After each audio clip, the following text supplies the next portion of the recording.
I don't want to do all the talking myself, so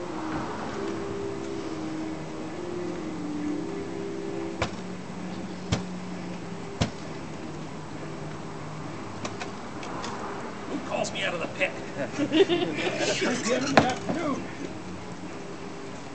Springtime, and a young man's fancy turns to horror. Greetings, my friends. My name is Christian Henry Tobler, and it is my pleasure to once again preside over this truly novel occasion. I welcome you to our celebration of the life and literary legacy of Howard Phillips Lovecraft. His is a name which has become synonymous with gripping supernatural fiction, a renown that has steadily increased during the 7 decades since his untimely passing. Today's presentation is appropriately entitled H.P. Lovecraft at Lab. During his early teen years, H.P. Lovecraft regularly bicycled from his home at 454 Angel Street to this splendid observatory built in 1891. Pursuing his avid interest in astronomy as a member of skyscrapers, Ladd Observatory became one of Lovecraft's favorite haunts, and according to some accounts, it may still be so. Ladd Observatory is named for Joseph P. Ladd, as was the now defunct Ladd School and Mental Health Center located in Exeter, Rhode Island. For those folks who mistakenly went to Ladd School site this afternoon, and this has happened in previous years, we hope they'll show up here before we're finished. Or we're finished with them. Also, we apologize to some who came to Ladd Observatory for the tribute service on April 3rd due to a notice listing the incorrect date which appeared in the Providence Phoenix. And to those who traveled considerable distance last week for the occasion, while we cannot reimburse plane fare, we will offer a gift certificate for 1 Tortilla Flats chimichanga breakfast. Good only on Sundays until noon. Best we can do. Central to our program will be dramatic readings of select prose and poetry of H.P. Lovecraft, plus original material created for this occasion.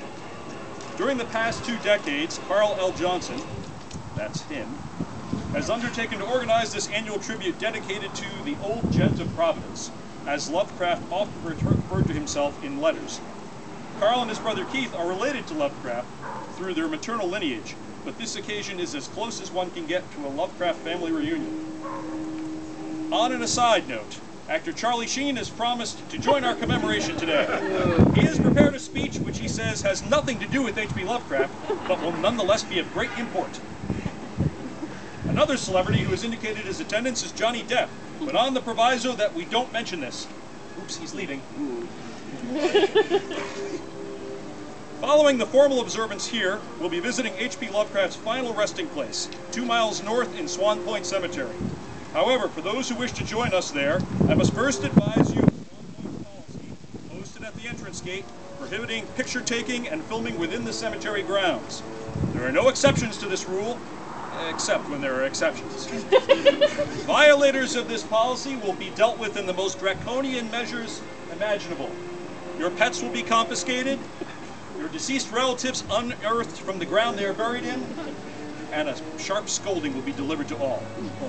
Take this seriously, kids. But on to the business of the hour. Howard Phillips Lovecraft was born at 454 Angel Street in Providence on August the 20th of 1890.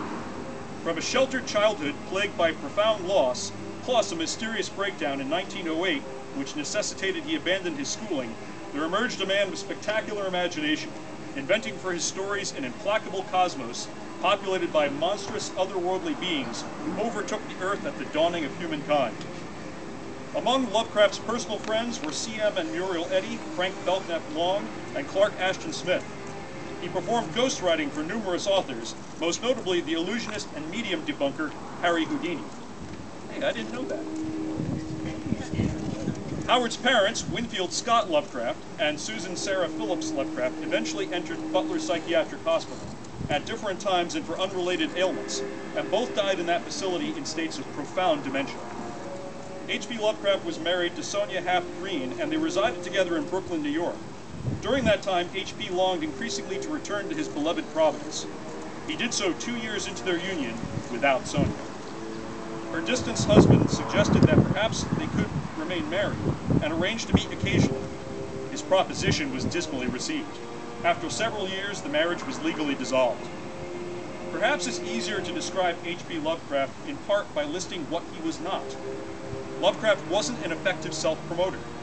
He wasn't a believer in ghosts, nor a subscriber to spiritualism. He was not a social reformer. He wasn't classically handsome. He could not tolerate prolonged exposure to sun nor cold. And he did not live in an era in which his writings would have achieved for him renown and wealth and might have prolonged his life. The last several years of his life were filled with further hardship.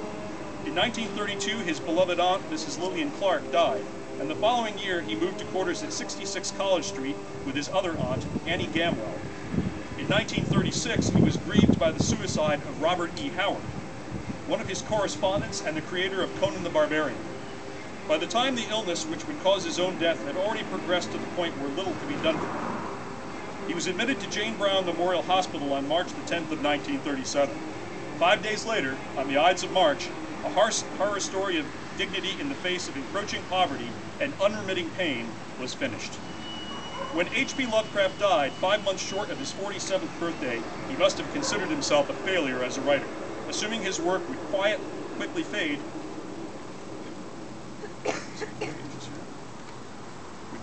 into oblivion and be forgotten along with him.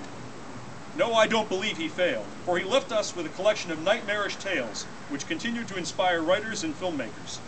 H.P. Lovecraft has become established as an important figure in American and world literature, likened to Edgar Allan Poe, whom he revered. His disturbing themes have provided inspiration for numerous movie and television screenplays.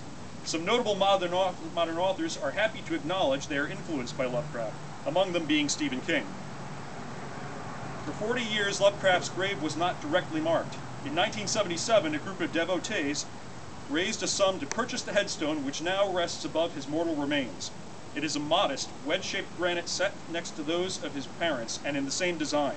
Upon the face of that stone is inscribed the name Howard Phillips Lovecraft, the dates of his birth and death, then a brief quote taken from one of his letters to correspondent Helen Sully, which serves as a most fitting epitaph: "I am Providence." Lovecraft began his regarded essay entitled Supernatural Horror in Literature with the following statement: "The oldest and strongest emotion of humankind is fear, and the oldest and strongest kind of fear is fear of the unknown. What frightened H.P. Lovecraft, in turn, frightens us."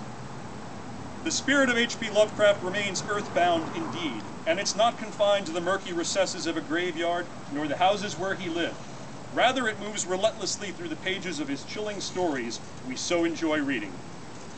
At this time, I wish to introduce Miss Meredith Erin Flynn and Carl Johnson, who will perform for us a poem written by H.P. Lovecraft entitled Providence. Actually, there's been a change in the program. Okay, that won't happen.